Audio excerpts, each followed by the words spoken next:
इस संसार में रहते हुए, लोगों के बीच में रहते हुए 24 घंटे कैसे भगवान का स्मरण रहे। एक ये टेक्निक दे रहे हैं भगवान, जो भक्ति अभी भगवान ने बताई, मन मना भव मद भक्तो मध्याजी मां नमस्कुरु, वो कैसे हमारी सतत रूप से चलती रहे, टूटे नहीं बीच में, टूटे नहीं बीच में। लोग तो एक से एक हैं, यहाँ पे परिस्थितियाँ एक से एक हैं, दुनिया में हम रह रहे हैं, संसार में ऐसे ऐसे आइटम हैं। कहाँ की भगवान की भक्त और गीता, वो तो यानी पता नहीं हाँ खा ले जाएंगे हमको, कैसी कैसी बात करते हैं, कैसा कैसा माहौल है। इस कलयुग में कितना भ्रष्टाचार बढ़ गया है इस समय, मत ही पूछो। खान पान का मत ही पूछो भाई, क्या करें, घर में ही हो रहा है, बच्चे ही जा रहे हैं इधर, सब कुछ संभव है अभी।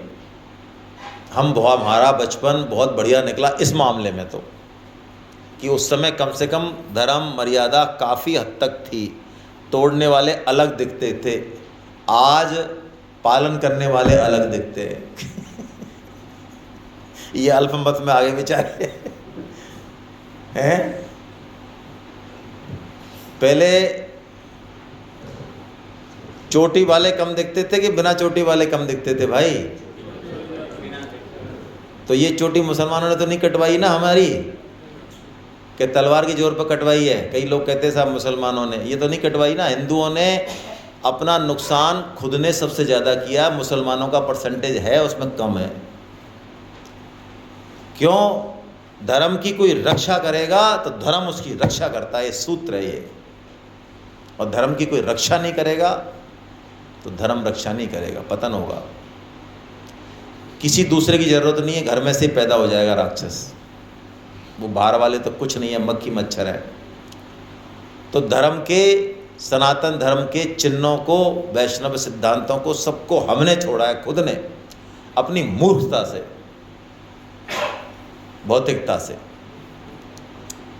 तो कैसे हम इस संसार में रहते हुए भी, ऐसे विकट संसार में रहते हुए भी अविचल भक्ति कर पाए, इसके लिए भगवान ये विभूति योग बोल रहे हैं। छोटा सा अध्याय जल्दी से लेंगे, बहुत प्यारा अध्याय। लेकिन विभूति योग, विभूति किसे कहते हैं? भगवान बड़े दिव्य हैं, भव्य है, सारी विशेषताएं भगवान से आ रही हैं। उसी विशेषता का कोई अंश किसी में प्रकट होता है तो वो दिव्य हो जाता है, वो संत हो जाता है, वो महात्मा हो जाता है। उसी विशेषता का अंश प्रकृति में प्रकट है, ये प्रकृति दिव्य है ना। तो भगवान की विशेषता, भगवान का ऐश्वर्य जहाँ ज़्यादा प्रकट है, जहाँ दिख रहा है आराम से, उसको विभूति बोल देते हैं। है तो कण कण में, लेकिन हर जगह वो दिखता नहीं है हमारे जैसे लोगों को। तो जहाँ आराम से दिख रहा है उसको विभूति कह देते हैं, है ना। तो भगवान कह रहे हैं कि मैं तुझे मुख्य मुख्य विभूति बताऊंगा संसार में। क्यों बताऊंगा? कि तू जब उन चीज़ों को देखे या उन विशेषताओं को किसी में देखे तो तेरे को मेरा स्मरण हो जाए। वो जो विशेषता है किसी में, किसी व्यक्ति में है, किसी वस्तु में है, किसी परिस्थिति में है, पदार्थ में है, उससे, क्योंकि वो विशेषता उसकी नहीं है, वो किससे आई है? मेरे से आई है। तो तेरी नज़र कहाँ चली जाए? मेरी तरफ चली जाए। इससे क्या होगा? हाँ, इससे भगवान की याद बनी रहेगी। भाई पहले के लोग माता पिता में भगवान देख लेते थे, बाहर जाने की जरूरत नहीं। अच्छा पढ़े लिखे तो, हाँ पढ़े लिखे तो नहीं, अब अनपढ़े तो, अनपढ़े तो भी। आजकल थोड़ी समस्या ज़्यादा है। तो भगवान की विभूति कैसे कैसे प्रकट हैं वो भगवान बता रहे हैं। भगवान कह रहे हैं मैं तुझे विभूति को बताऊंगा जिससे तू अविचल भक्ति योग से युक्त हो जाएगा। ये तो मैंने ले लिया। अब भगवान विभूति योग बता रहे हैं। इस अध्याय में भगवान ने 82 विभूति बताई टोटल। कितनी? 82 विभूति बताई। जैसे मैं उदाहरण के तौर पर बताऊं, भगवान ने कहा वृक्षों में पीपल में हूँ, सूर्य भी मैं ही हूँ प्रकाश करने वालों में, चंद्रमा भी मैं ही हूँ, जल में रस मैं हूँ, है ना। ऐसे भगवान ने अलग अलग चीज़ें बताई। भगवान श्री राम भी मैं ही हूँ, हाँ, शेरों में सिंह में हूँ, पशुओं में ऐसे भगवान ने, पक्षियों में गरुड़ में हूँ, ऐसे भगवान ने बहुत, ऋषियों में भृगु हूँ, नारद हूँ, ऐसे भगवान ने बहुत सारी विभूतियाँ बताई, है ना। स्त्रियों में जो लज्जा है, धृति है, ये गुण मैं ही हूँ। किसी व्यक्ति में काल भी मैं ही हूँ, ये समय में ही हूँ, है ना। यानी भगवान ने वो 82 विभूति, आप घर जाएं तो अच्छे से उनको पढ़ें, वो सारी विभूतियाँ भगवान ने अलग अलग तरीके से बताई हैं। वो क्यों बताई, जैसा कि हमारी चर्चा हो रही है कि इन चीज़ों को यदि हम देखें तो हमको भगवान की याद आ जानी चाहिए। एक बार परम श्रद्धेय सेठ जी महाराज गीता भवन ऋषिकेश में बैठे थे 1 नंबर में। सेठ जी तो आप जानते ही हैं, कल जो आए हैं वो तो जानते ही हैं। तो एक व्यक्ति आया, क्योंकि उस समय सेठ जी ने क्या किया, सेठ जी को 22 साल की उम्र में भगवान के दर्शन हो गए थे। घर बैठे सो रहे थे वो चद्दर ओढ़ के, उस समय दर्शन हो गए। और मोटी चद्दर थी खद्दड़ की, ऐसा लगा जैसे चद्दर है ही नहीं, ऐसे साक्षात दर्शन हुए। और उनकी वार्ता हुई खूब, वो वार्ता छपी है किताब में, है ना। सेठ जी को दर्शन हुए, सेठ जी ने चाहा नहीं था, फिर भी दर्शन हुए। उसके बाद सेठ जी ने भाई जी को कराए और कुछ लोगों को कराए, जसीडी में कराए, बांकुड़ा आसाम में।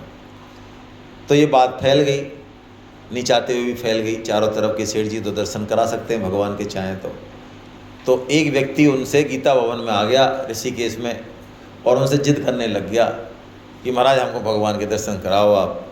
और उन्होंने कहा भाई दर्शन ही है ना, आपके विश्वास आएगा नहीं। कह रहे नहीं है, हमारे क्यों नहीं विश्वास आएगा, आप कराओगे तो।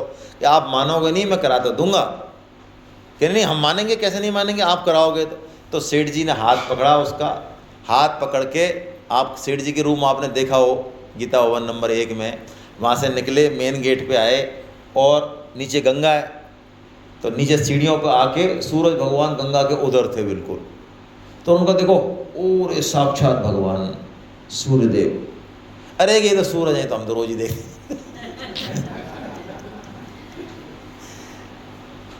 सेठ जी ने कहा मैं तुमसे कह रहा था ना, ये साक्षात नारायण है, कलयुग के प्रकट भगवान है ये। अब उसने कहा नहीं हमको तो वही वाले चाहिए, हैं। हाँ, तो हमको वही वाले चाहिए, तो वो भी हो जाएंगे, लेकिन भगवान हमको एक टेक्निक बता रहे हैं कि हम कहाँ गोविंद देव जी में, हाँ तो दिख रहे हैं स्पष्ट, कहाँ हम भगवान को देखते हुए चलाएं।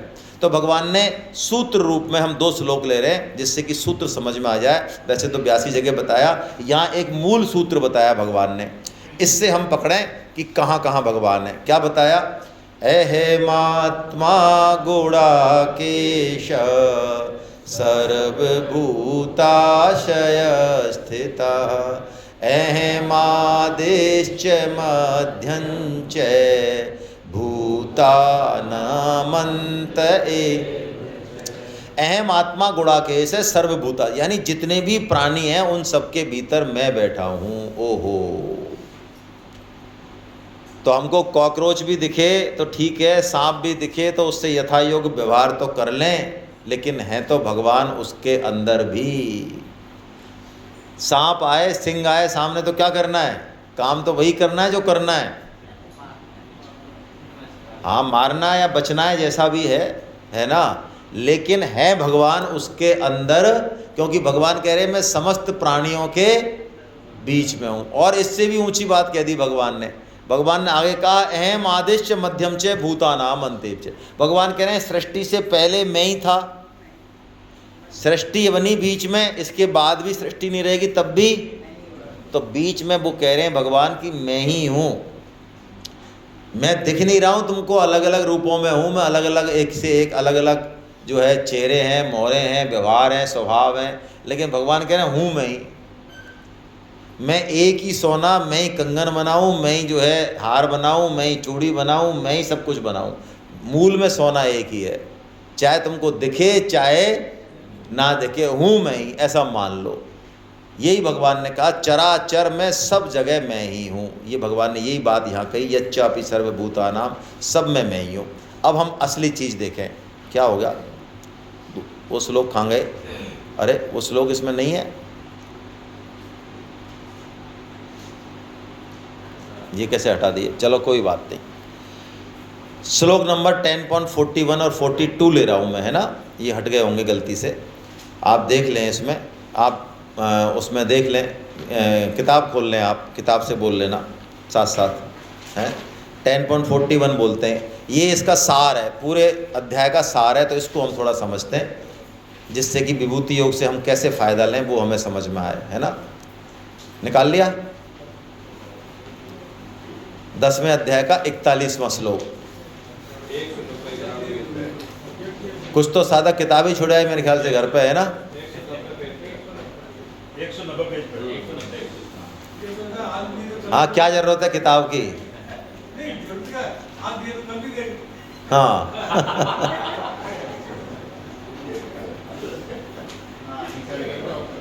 यत् यत् विभूतिमत्सत्त्वं श्रीमदूर्जितमेव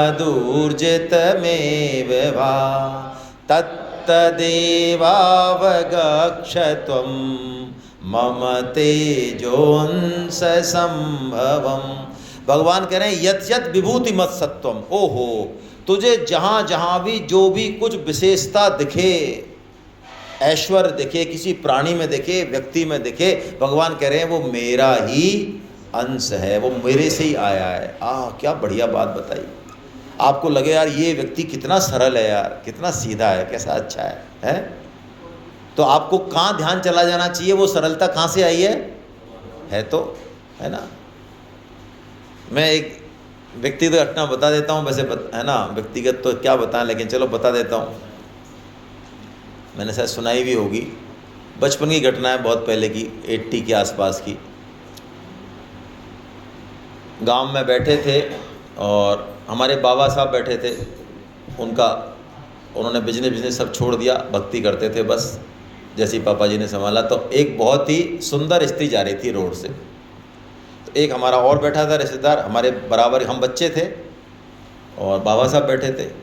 और बाद में पता चला वो हमारे किसी रिश्तेदार की बहू ही थी, भतीजा बहू ही थी, बहुत सुंदर थी। तो साथ बैठा तो उसने कहा अरे वाह क्या कैसा बढ़िया रूप है ना। हमारे बाबा साहब ने कहा देखो क्या भगवान ने क्या रूप रखा है, कितना बढ़िया रूप है। तो हम एकदम से टेंशन में आ गए कि भगवान कहाँ से आ गए बीच में, ये रूप की बात चल रही है, इतना बढ़िया रूप है, ये भगवान बीच में कहाँ से आ गए। उन्होंने कहा कि वाह क्या भगवान ने रूप रखा है, प्रशंसा उन्होंने भी करी, लेकिन उनका वाह क्या भगवान ने रूप रखा है। और उस बात को हम पूछ तो पाए नहीं, हम तो चुप ही रहे थे। उसने कहा, उन्होंने दोनों बोले, हम तो चुप रहे। अब हमारे मन में भाव तो था वैसा, हम थोड़े रहे कि ये भगवान बीच में कहाँ से आ गए, उस चीज़ को हम कभी पूछ ही नहीं पाए, बाबा साहब से गुजर गए बाबा साहब। लेकिन ये मेरे दिमाग में प्रश्न बना रहा कि यार उस दिन बाबा साहब ने ऐसा बोला है, लेकिन जब गीता में एडमिशन लिया और विभूति योग पढ़ा, तब ये गुत्थी ऑटोमेटिक सुलझ गई कि देखो हम तो वहाँ क्या देख रहे थे और वही उसी चीज़ में वो क्या देख रहे थे। यानी उस रूप में भी उन्होंने वो भगवत दर्शन कर लिया कि ये भी जो विशेषता है ये किसकी है, ये भगवान की है, क्योंकि ये इसकी तो है नहीं, इसकी होती तो हमेशा इसके पास रहती। हमारे पास कोई भी चीज़ है, सामर्थ्य है, वो हमारी नहीं है, क्यों हमारी होती तो हम हमेशा रख सकते थे, नहीं वो चली जाएगी छोड़ के एक दिन। तो हम दो काम कर सकते हैं, एक तो मान लें कि वो भगवान की है, दूसरा उसका सदुपयोग चालू कर ले बस। तो यहाँ पे भगवान ने ये सूत्र दे दिया जो ये 10.41 है कि तुझे संसार में जहाँ भी कुछ बढ़िया चीज़ दिखे, सब जगह मैं ही मैं हूँ अर्जुन, तो तू मेरी तरफ देख। भगवान ने खुद ने कह दिया अर्जुन पांडवों में मैं अर्जुन हूँ, ये तक कह दिया। पांडवों में कौन हूँ, यानी तू जो है तू नहीं है, तू भी मैं ही हूँ, हाँ तू भी मैं ही हूँ। कैसी बढ़िया बात कह दी भगवान ने। ये विभूति योग ऐसी चीज़ है, इससे हम हर समय भगवान का स्मरण रख सकते हैं। आपने नामदेव जी की कहानी सुनी हो, नामदेव जी जंगल में जो है कुटिया बना के बढ़िया टिक्कड़ बनाते, भगवान को पवाते, मस्त भजन करते। एक दिन भगवान को इच्छा हुई कि इनका नामदेव जी का भोग जरा पाया जाए, टिक्कड़ भी पा लेते हैं भगवान, प्रेम हो भगवान के प्रति। तो कुत्ते का रूप धर के आए भगवान। नामदेव जी ने टिक्कड़ सेके और अंदर गए घी लेने, इतने में भगवान आए कुत्ता बन के और टिक्कड़ों को उठाया और नामदेव जी भागे पीछे पीछे। अरे महाराज कर क्या रहे हो आप, ये जरा घी तो चुपड़ लेने दो। भगवान को संबोधित कर रहे हैं भगवान मान के, बोलो भाई आपका गला इतना सॉफ्ट है, नामदेव जी कह रहे हैं माता यशोदा ने आपको मक्खन खिलाया, ये सॉफ्ट है, टिक्कड़ छाले कर देंगे आपके, हम तो खा जाते हैं इनको। आपके नहीं पड़ेगी पार। भगवान ने कहा ले यार तैने मेरे को पहचान लिया। तो भगवान भूत बन के बहुत तगड़ा, ऐसे भूत बने कि जिसका आसमान में तो सिर और 100 कोस के हाथ और पैर हैं। तो नामदेव जी घी कटोरी छोड़ के स्तुति करने लग गए, वाह ये तो बिना टिकट के क्या सर्कस देखने को मिल रहा, वाह प्रभु वाह क्या मजा आ गया, भले पधारे लंबक नाथ जो न भरे। ऐसे स्तुति करी है उन्होंने, भले पधारे गाना गाया है, स्तुति करिए कि महाराज क्या बढ़िया, आप तो देखो कितना बढ़िया रूप धराया आपने, डरे नहीं, वो डरे नहीं। उसमें भी उन्होंने भगवान को देखा कि वाह कुत्ता छोड़ के ये बन गए, आप तो कुछ भी बन सकते हो महाराज। भगवान ने कहा ले यार तूने मेरे को यहाँ भी पहचान लिया यार। तो सामने आना पड़ा भगवान को। जैसे पहले छिपा छिपी का खेल होता था ना, तो कोई हम अरे पकड़ लिया गया यार, मतलब मैं सामने आ जाता, भगवान सामने आ गए। ये भक्तों की हालत है। और हमारी हालत क्या है? इतना सुनने कहने के बाद भी हमारी खोपड़ी कतई नहीं माने कि सामने वाला भगवान है। भगवान भी आ जाए ना सामने और एक कहें कि यार मैं वो यूं जिसने गीता सुना, अच्छा लग तो नहीं रहे हो यार भाई साहब, आप कोई टेस्टिंग वेस्टिंग कराओ आप हमारे, हम थोड़े साइंटिस्ट टाइप के आदमी हैं, पढ़े लिखे हैं।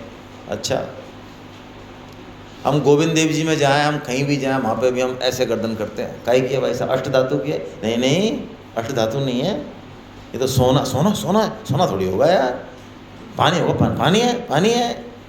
भगवान कहीं नहीं है। अष्ट धातु, सोना, पानी, कचरा, पट्टी, भगवान है ही नहीं कहीं। ये हमारी हालत है भाई। हमको ये देखें लाइट नहीं मिले किसी मंदिर में, मूर्ति थोड़ी ठीक नहीं मिले, सालगिरह मिले, मज़ा नहीं आया भाई साहब, मंदिर ठीक नहीं है। अच्छा हाँ कहीं हेलोजन डल रहे हो, बढ़िया कपड़ा हो, हेलोजन भाई साहब बहुत आनंद आया आज दर्शन करके भगवान का। अच्छा भगवान का दर्शन करके आनंद आया, सही है। ये है भाई तत्व असली। भगवान कह रहे हैं तू मेरी तरफ देख, उसमें भी यदि कोई विशेषता है तो वो मेरी वजह से आई है, ऐसा भगवान ने कहा। और इस विशेषता को देखने के लिए हमको चलना पड़ेगा भाई भगवान की तरफ, भगवान का काम करना पड़ेगा, ऐसे बैठे ठाले नहीं होगा। भगवान का गीता प्रचार, हम गीता परिचय अभियान में गीता नहीं पढ़ाते, हम गीता का प्रचार करते हैं। क्यों? रॉयल्टी इनकम है ये। आप यदि 5 लोगों को जोड़ दोगे, आपके अंदर कितना इम्प्रूवमेंट आएगा भक्ति में, ये आप खुद फील करोगे। आज देखिए हम, मेरी बड़ाई करने की आदत नहीं है, वैसे भी ये मेरे साथी हैं हर तरीके से, लेकिन फिर भी नए लोगों के बीच में गीता की बात करना, गीता का आयोजन करना, हिम्मत करना, ये छोटी मोटी हिम्मत नहीं है। भवानी सिंह जी ने और उनकी फैमिली ने कम से कम हिम्मत तो करी है, वरना यहाँ तो ऐसा माहौल हो रहा है कि कोई गीता की बात करे और घर जाए, क्या किस लिए आए हो भाई साहब, गीता सेमिनार करो, आप क्लास करो। यार तुम बैठो, क्या यार टाइम तुम्हारे पास कोई काम वाम नहीं दिखता? आप अभी पोस्ट पे हो गए नहीं एडिशनल चीफ साहब की, फ्री तो नहीं हो गए आप यार? ये हालत है लोगों के, मतलब आप और फिर पैसा मांगो जो तो प्राण ही निकल जाए उनके। भाई साहब गीता पढ़ाने के पैसा मांग रहे हो आप? अरे बताओ, फ्री में चाहिए सबको। अरे भाई ये पैसे आपके लिए हैं, पैसा दे दोगे तो गीता अंदर उतर जाएगी, पैसा दे दोगे तो चांस है कि आ जाओगे टाइम पे, और नहीं तो हवा ही है। बातें बड़ी बड़ी, पैसा कुछ नहीं है हमारे लिए, पैसा हाथ का मैल है, डायलॉग ऊंचे ऊंचे और पैसा यहाँ बस रहा है, प्राण निकल जाए, प्राण। कोई 500 का नोट भी ले ले तो प्राण निकल जाए। हम ये पैसा क्यों लेते हैं रजिस्ट्रेशन में? आपको क्या लगता है हमको अचार डालना है इनका? अभी हमने परसों ही मीटिंग करी है, 11.5 लाख रुपए हमने चेक से दिए हैं गौशालाओं को। वो हमारे नहीं है, वो आपके ही हैं। पिछले साल हमने 7.5 लाख रुपए दिए, इस साल करीब 25 लाख होंगे। ये आपका ही पैसा है जो आप देते हैं 500-600 रुपये। उसी पैसे को लास्ट में कमेटी मीटिंग करके और जो गौशालाएं हैं उनको चेक से पेमेंट करती हैं। उस चेक को आपकी क्लास में व्हाट्सएप ग्रुप पे भी डाला जाएगा कि 1.25 लाख यहाँ दिए, 1.5 लाख यहाँ दिए, 2.5 लाख यहाँ दिए। चेक से आ रहा है पेमेंट, चेक से हम कर रहे हैं। लेकिन ये 500 रुपये में जादू है, जादू। 500 रुपये दे दोगे ना तो फ़ोन उठा लोगे हमारा, हम कहेंगे भाई साहब गीता क्लास रविवार, अच्छा रविवार को लग रही, कब लग रही है? 8 बजे। हाँ ठीक है, आता हूँ। और 500 नहीं दोगे तो याद दिलानी पड़ेगी कि कब रजिस्ट्रेशन कराया, कब कराया भाई साहब हमने? अच्छा वो भवानी जी, अच्छा अच्छा अच्छा उसमें भरवा लिया था क्या फॉर्म आपने? हाँ हाँ, तो भाई साहब अभी तो हम नहीं आ पाएंगे, आज तो थोड़ा सा बिजी हैं, अभी आ नहीं आ पाएंगे। तो ये पैसा ये काम करेगा छोटा सा बस, इसलिए पैसे की इम्पोर्टेंस है। तो बहुत लाख लाख धन्यवाद भवानी जी का, इन्होंने गीता सेमिनार तो कराई इतनी, है ना, नए लोगों को लाए। ये पुराने लोगों से ज़्यादा हमारा वो नहीं, क्योंकि उन्होंने तो पढ़ ली, वो तो पढ़ रहे हैं, नए लोगों को लाएं, इसमें बहुत बड़ी बात है। और ये गीता पढ़ने से ज़्यादा ज़रूरी है। मैं आपको बहुत स्पष्ट शब्दों में कहना चाह रहा हूँ, गीता बुद्धि